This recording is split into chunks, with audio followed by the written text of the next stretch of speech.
Leurrer les morts, quelle perte de temps, c'est une pratique complètement absurde. On peut repousser la mort, la contourner, l'habiller de signification, ça reste la mort. Vous connaissez le sens de la vie, monsieur? Elle n'en a pas. Hein? Réfléchis, petit. La vie ne peut avoir de sens que si elle est éternelle.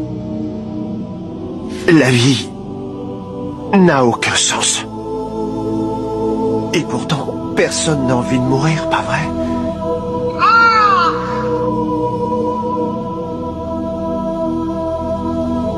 Ça rime à quoi, la vie? L'humanité dit vouloir la paix, mais en même temps, elle se livre de façon permanente à la guerre. Le genre humain porte en lui-même ses contradictions. À ma connaissance, c'est la seule espèce dont les membres sont capables de s'entre-déchirer et de désirer la paix à la fois.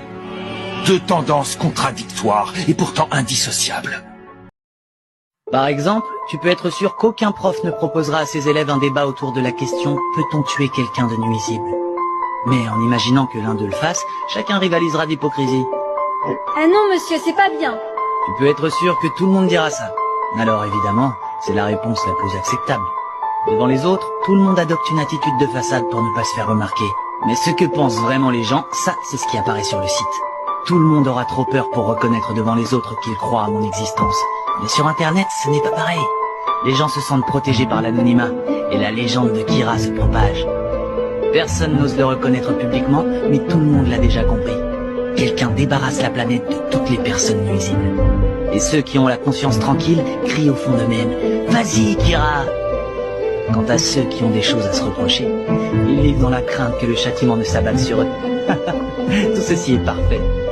Mon plan se déroule exactement comme je l'avais prévu.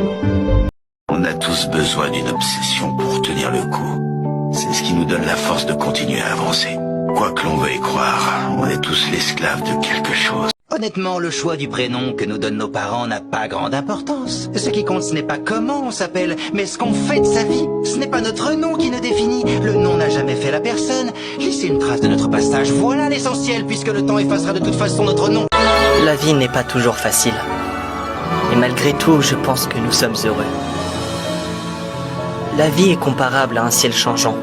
Le soleil ne brille pas constamment, mais la neige ne tombe pas éternellement.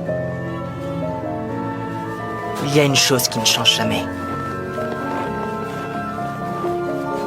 C'est l'odeur âcre du sang qui se dégage quand un bonheur se brise sous nos yeux.